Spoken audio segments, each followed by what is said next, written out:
Wait. Welcome back to Next Gen Investors. I'm Buffett, I'm Warren. and I know we've been away for a while, but we're so back, bro. We're so back. It's great to be back, to be Yeah. honest. Been not having filmed a podcast for I think 49 days. Yeah, it's crazy. That's a while. All right, so let's jump in, shall we? So on this episode, it's going to be a little bit different. I think we are going to do like more of a recap the past 49 days instead of doing like segments. So basically, I just want to start off with a last video. My stock pick was IGV, and what's it called? did you invest in it? No, but I have Zeros. that. I have stocks which is in the ETF, so it counts. Okay, that's valid. Is it one of the largest holdings? What? Is it one of the largest holdings in the ETF? One of the bigger ones, yeah. ServiceNow is a big holding in it, I'm pretty sure. And that's up 20% since the last video. So obviously, just me, like obviously having, and his strategy of investing for the long term. 93%. No, I'm just joking. I didn't have a stock pick last time. I just told you guys to invest in the long term, which is a good idea, and I still stand behind it. Alright, so why don't we hop right into what's been happening the past 49 days?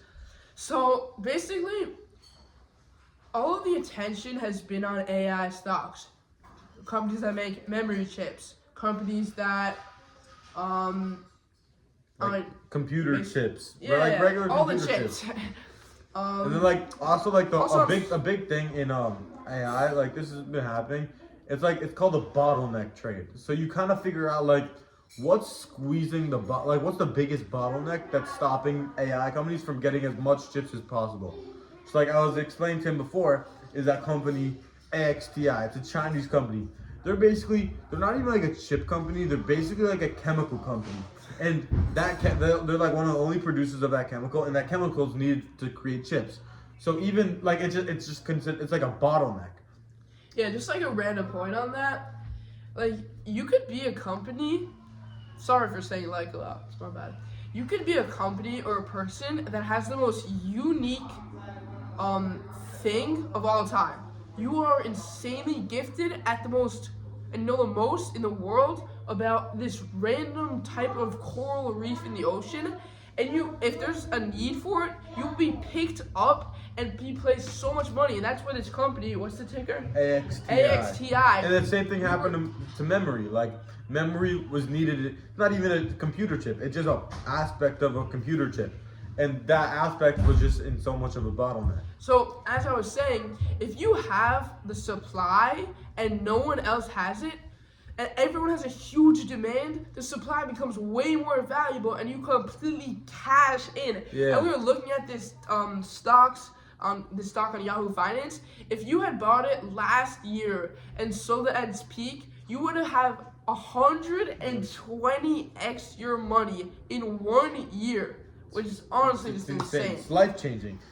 And on the aspect of bottlenecks, this is the idea I've been working on for a little bit, like before the summer.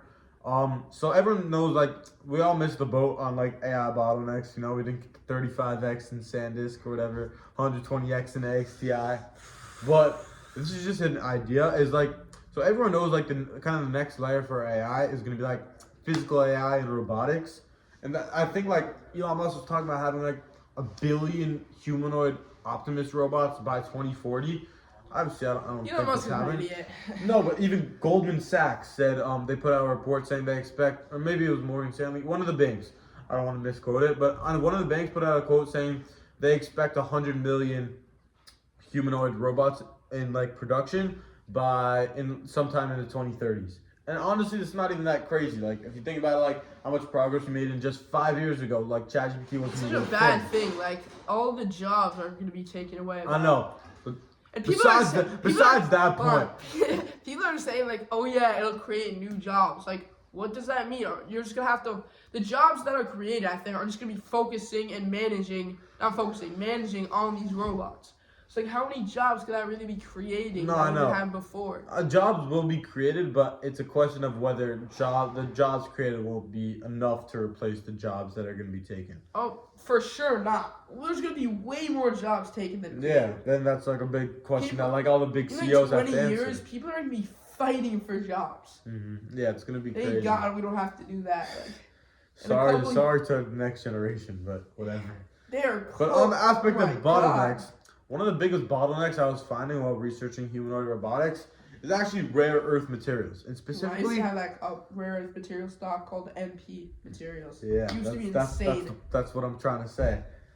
So MP materials is there's a magnet it's called like NdPr, and it's the biggest magnet used in robotics, and you need like 2 to 4 kilograms per robot. So if one of the banks saying 100 million humanoid robots, that's like 200 to 400 million kilograms of this magnet, and that's like 10x or something what supply is right now. So they're gonna be squeezed like crazy, and the biggest U.S. supplier of these magnets is actually MP Materials. So while I think it's actually gonna take a while for it to play out, I honestly think MP Materials could easily be Is the that next your new, Is that Micron. your new thing? Like Duolingo, AMD, Rubrik, MP No, I material? haven't bought MP yet because I'm struggling with because right now all their stock is based off like they sell like rare earths for like electric cars, EVs, solar. Fun fact, guys. This is why you should take my recommendations more seriously. I once had MP Materials as my leading stock in my portfolio, and it went up 20. I think it was 21. No, it wasn't 20. It was 50% in one day. 50%. That's insane. It was the leading stock in my portfolio. Carry on. Okay, fine. So you want me to start flexing how my entire portfolio leveraged was in AMD and went up 25% of that? Yeah, but let's just say at one point he was down a ton and he was screwed. That doesn't matter. And he was at like one point. all in.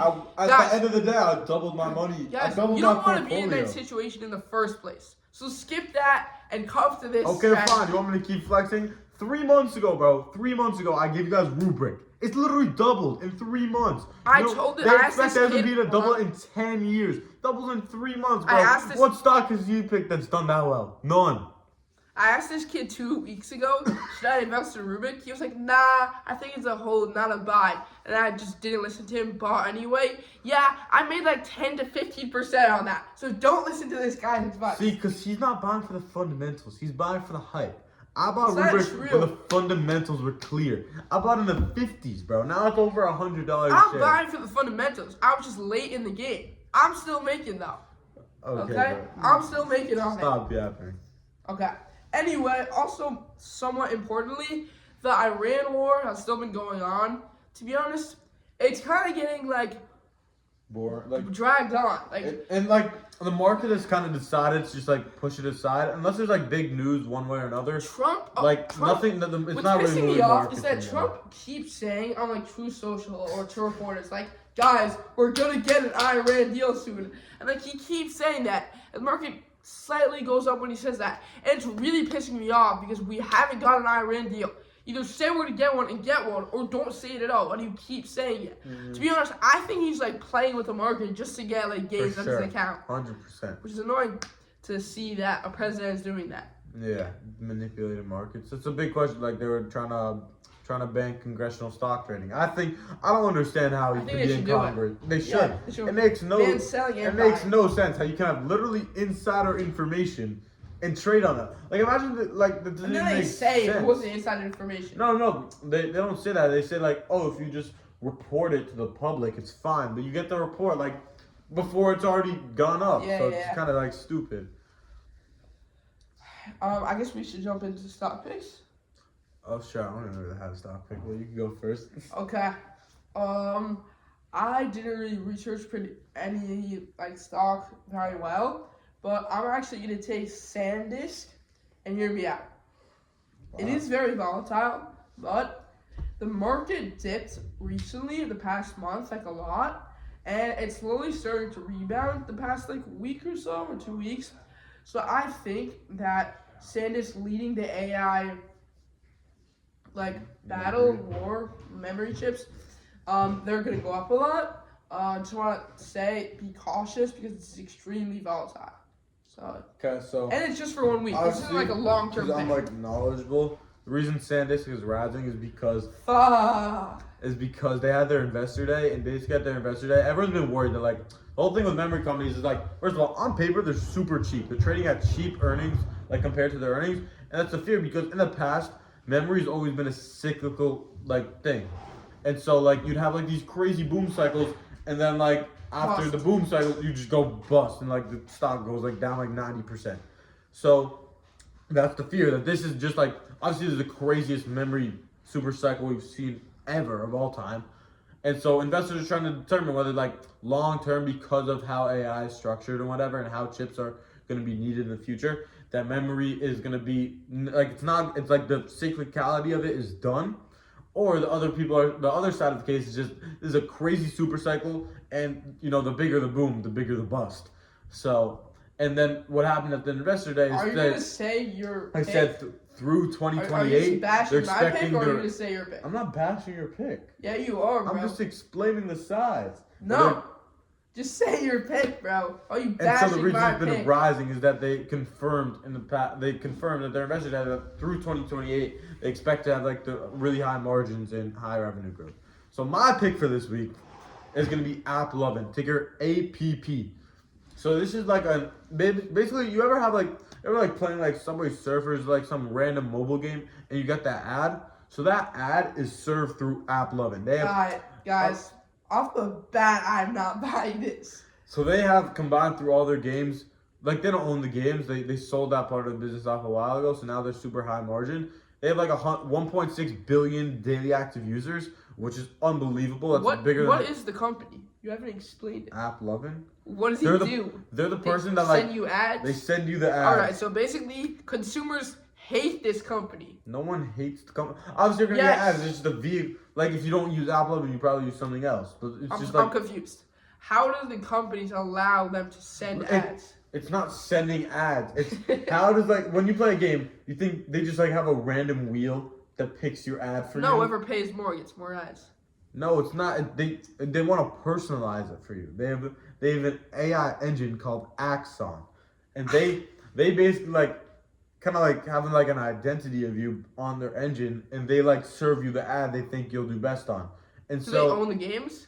no, So then how are they allowed to send ads? they're not sending the ad. I think that's what, I think you understand that. You don't understand, bro. The companies pay them to like give them better ads because if you see a Wait, game. hold on, pause.